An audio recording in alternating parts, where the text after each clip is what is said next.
प्राचीन गुरुओं ने सिखाया था कि मन शरीर से पहले गतिमान होता है, शब्दों के प्रकट होने से बहुत पहले, यहां तक कि इरादा चेतन बनने से पहले भी मन देख चुका होता है, मूल्यांकन कर चुका होता है और समझ चुका होता है।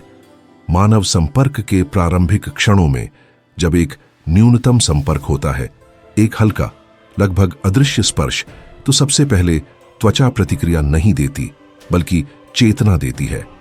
कई महिलाओं के लिए वह क्षण एक मौन बुद्धि को सक्रिय करता है। यह न तो इच्छा है और न ही अस्वीकृति, बल्कि पूर्ण सजगता है। शरीर पढ़ने का एक उपकरण बन जाता है। वह सामंजस्य, सम्मान, उपस्थिति या बिखराव को महसूस करता है। जैसे बुद्ध ने सिखाया, सब कुछ कारणों और परिस्थितियों से उत्पन्न होता है, कोई भी इशारा संयोग से नहीं होता। जब किसी को एक शारीरिक सीमा पार करने की अनुमति दी जाती है, चाहे वह बहुत सूक्ष्म ही क्यों न हो, तो इसका कारण यह होता है कि मन पहले ही किसी सत्य को पहचान चुका होता है या किसी असंगति को महसूस कर चुका होता है। इस दृष्टि से स्पर्श कोई साधारण क्रिया नहीं है, यह एक कर्मिक भाषा है। शरीर द्वारा दिया गया प्रत्येक अनुमोदन उस विश्वास के स्तर को दर्शाता है जो उस क्षण जन्म लेता है।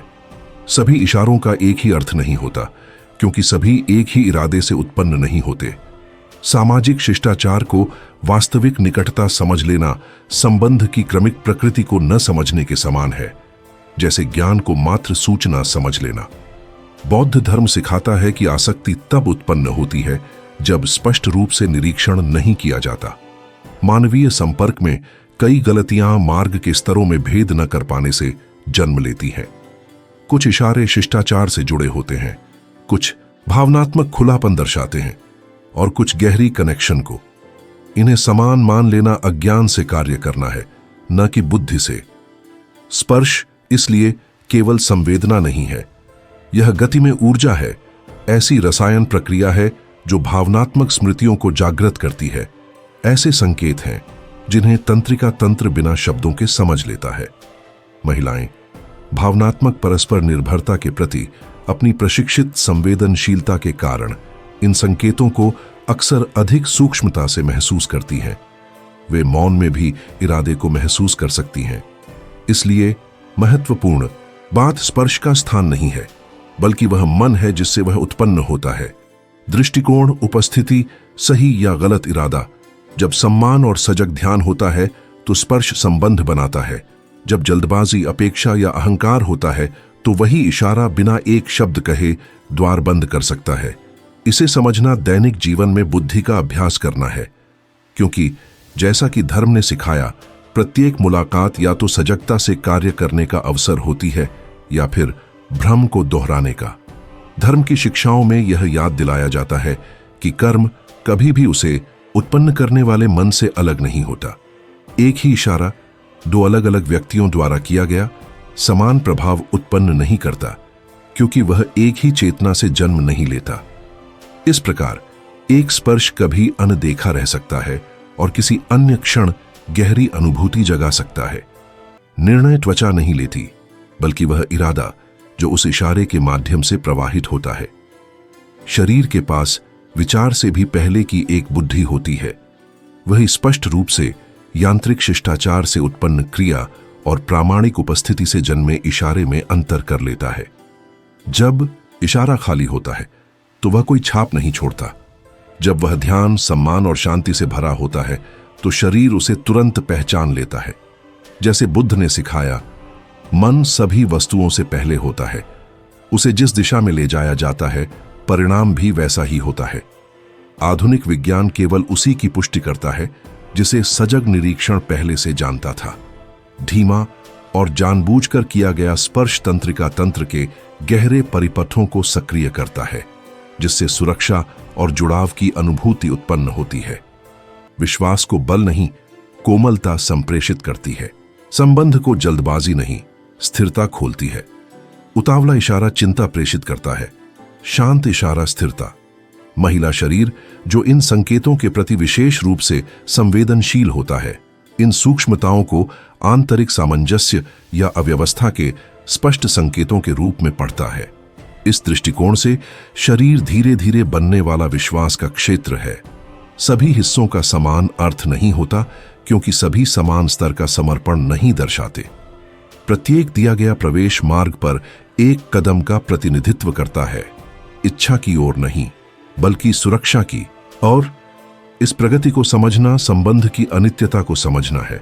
कुछ भी जबरदस्ती नहीं होता, सब कुछ तभी अनुमति पाता है जब परिस्थितियां सही हों। प्रारंभिक स्तरों में, जैसे बाहें और कंधे, संदेश सरल होता है, कोई खतरा नहीं है। यह शांत तटस्थता का इशारा है, न कि आसक्ति या आमंत्रण का। जो कोई इस बुनियादी अनुमति को गहरी निकटता समझ लेता है, वह समझ से नहीं, भ्रम से कार्य करता है। इस चरण में महिला मौन में देखती है कि उस प्रारंभिक पहुंच का सम्मान कैसे किया जाता है। वह इशारे का नहीं, बल्कि उसे धारण करने वाली चेतना का मूल्यांकन करती है। यहां समय गुरु है। क्षणिक स्पर्श सतहीपन की बात करता है। बिना प्रतिरोध के टिके रहने वाला स्पर्श वास्तविक सहजता की महत्वपूर्ण अवधि नहीं, बल्कि तनाव का अभाव है। जब अस्वीकृति नहीं होती तो शरीर वही कह रहा होता है जिसे मन अब भी शब्दों में नहीं ढाल पाया है। फिर एक और सूक्ष्म स्तर प्रकट होता है, हाथ और कलाई। बौद्ध धर्म में हाथ कर्म और क्रिया का प्रतीक है। किसी को उन्हें थामने देना अपनी सृजन और अनुभूति की क्षमता के निकट आने देना है। कलाई नाजुक और खुली, सजग भेद्यता का प्रतीक है। वहां नाड़ी बिना रक्षा के धड़कती है, यह याद दिलाते हुए कि जीवन कोमल और क्षणभंगुर है। जब कोई महिला उस स्पर्श की अनुमति देती है तो वह कोई साधारण इशारा नहीं कर रही होती। वह दिखा रही होती है कि उस क्षण उसे स्वयं की रक्षा करने की आवश्यकता नहीं है। उसने वहां शांति महसूस की है जहां अहंकार हो सकता था, और उपस्थिति को वहां पहचाना है जहां छिपा हुआ इरादा हो सकता था। यह अनुमति इच्छा से नहीं, विश्वास से जन्म लेती है।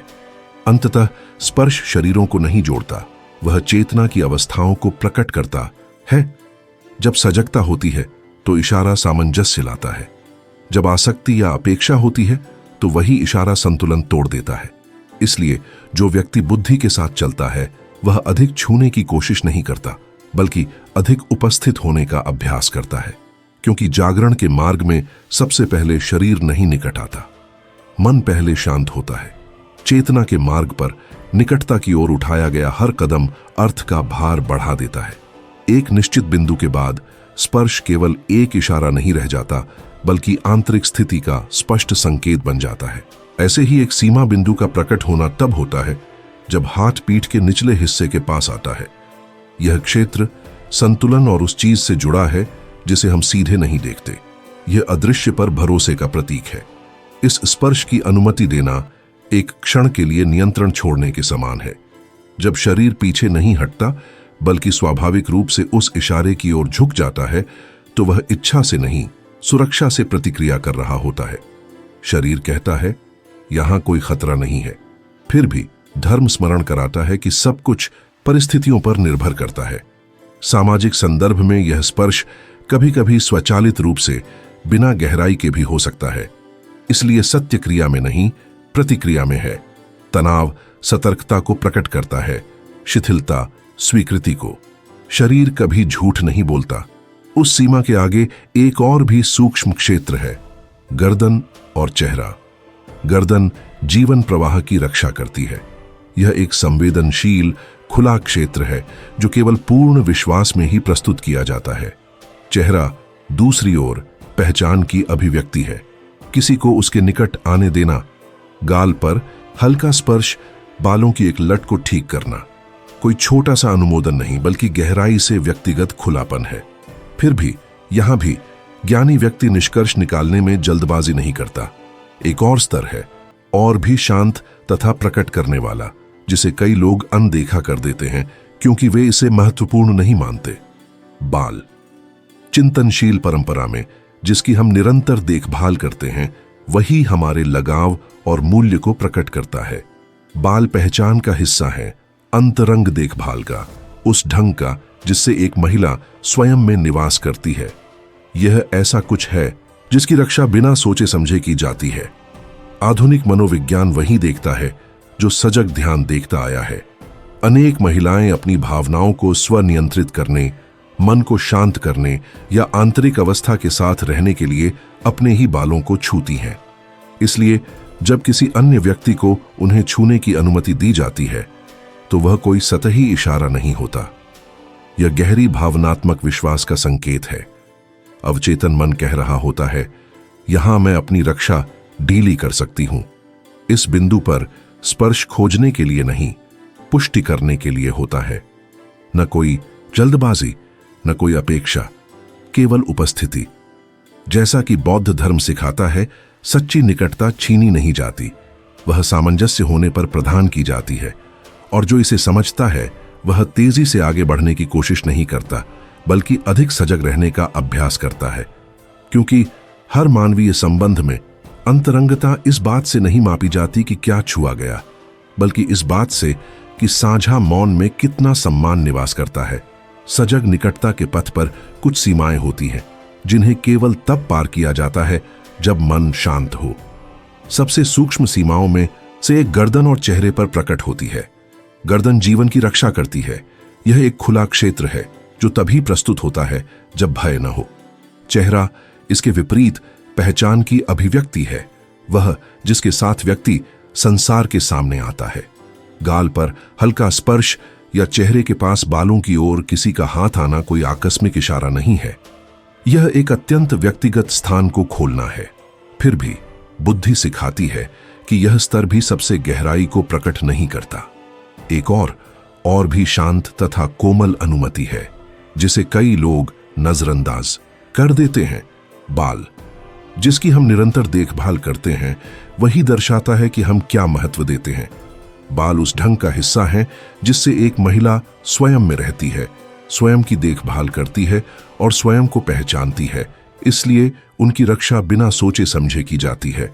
सजग अवलोकन, ध्यान जितना प्राचीन और आधुनिक मनोविज्ञान द्वारा पुष्ट दिखाता है कि अपने बालों को छूना भावनात्मक स्वनियमन का एक तरीका है। यह मन को शांत करता है, चिंतन के साथ चलता है, आंतरिक अवस्थाओं को व्यक्त करता है।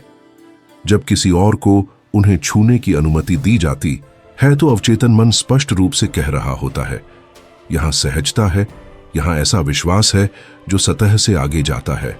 धर्म स्मरण कराता है कि सब कुछ कारणों और परिस्थितियों से आगे बढ़ता है। जब कोई व्यक्ति चरणों को छोड़ने की कोशिश करता है और बुनियादी स्तरों पर सुरक्षा बोए बिना स्पर्श को जल्दी करता है तो अपेक्षित के विपरीत परिणाम उत्पन्न होता है। तंत्रिका तंत्र सतर्कता जगा देता है।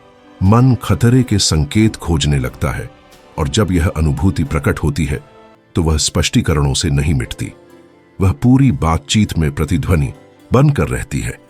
कई लोग इस क्षण को एक चुनौती समझ लेते हैं जिसे पार करना चाहिए, लेकिन बुद्धि इसके विपरीत सिखाती है। सुरक्षा को मनाया नहीं जा सकता, उसे न तो समझाया जाता है न धकेला जाता है। वह संगति, धैर्य और निरंतर सम्मान से निर्मित होती है। जब ये स्थितियां उपस्थित नहीं होती तो संबंध बस खिलता ही नहीं। एक और भी सूक्ष्म भूल है अपेक्षा के साथ किया गया स्पर्श, बदले में कुछ पाने की आशा से छूना। यह इरादा चाहे कहा न जाए स्पष्ट रूप से महसूस किया जाता है। रणनीति से जन्मा इशारा उपस्थिति से जन्मे इशारे से अलग भार रखता है। प्रामाणिक स्पर्श उकसाने की कोशिश नहीं करता, वह सामंजस्य स्थापित करता है और शरीर बिना किसी प्रयास के अंतर पहचान लेता है।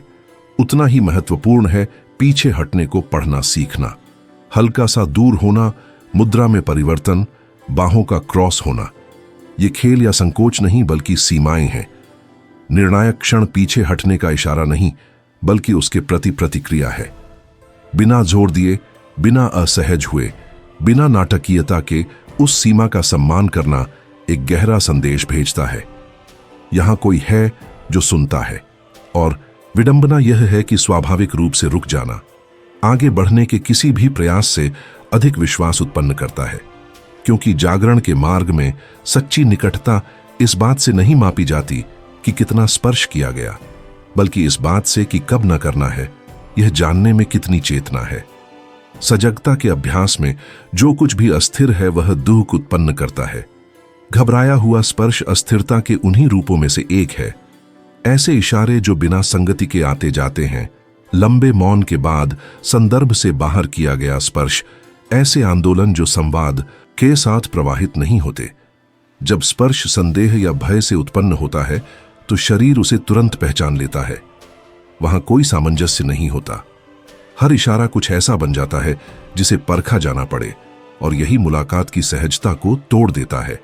सचेत स्पर्श इसके विपरीत बाधा नहीं डालता, वह समाहित हो जाता है। वह उभरता नहीं, जोर से अनुमति नहीं मांगता, लगभग अनदेखा सा रह जाता है। जैसे ध्यान के दौरान शांत श्वास, वह वहां होती है बिना अपनी उपस्थिति थोपे। जब कोई इशारा जबरदस्ती किया गया हो तो मन सिमट जाता है। जब वह प्रामाणिक होता है तो शरीर उसे बिना प्रयास स्वीकार कर लेता है। बौद्ध धर्म स्मरण कराता है कि संवाद कभी एक दिशा में नहीं बहता।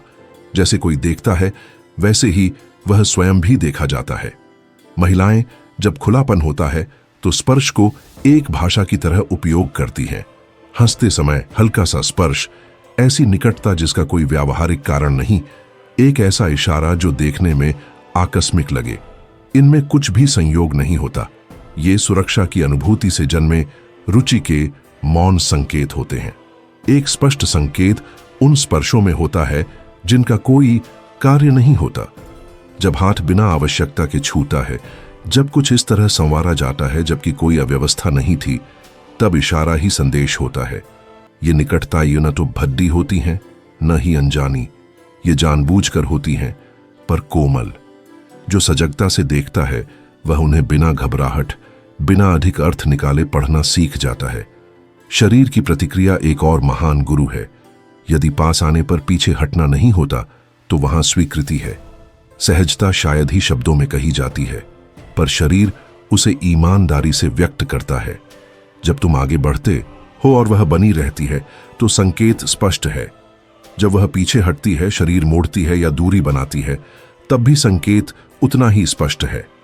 वहां कोई अस्पष्टता नहीं, केवल अवलोकन की कमी होती है। एक सामान्य भूल यह मानने से उत्पन्न होती है कि व्यक्तिगत स्थान स्थिर होता है। धर्म सिखाता है कि सब कुछ अनित्य है और भावनात्मक स्थान भी। वह क्षण, स्थान, आंतरिक अवस्था और साझा ऊर्जा के अनुसार बदलता है। कल निकटता थी, यह आज की गारंटी नहीं है।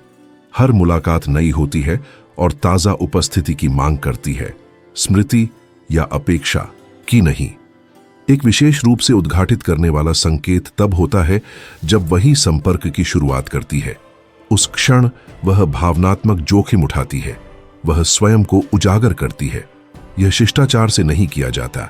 यह तब होता है जब वास्तविक रुचि होती है।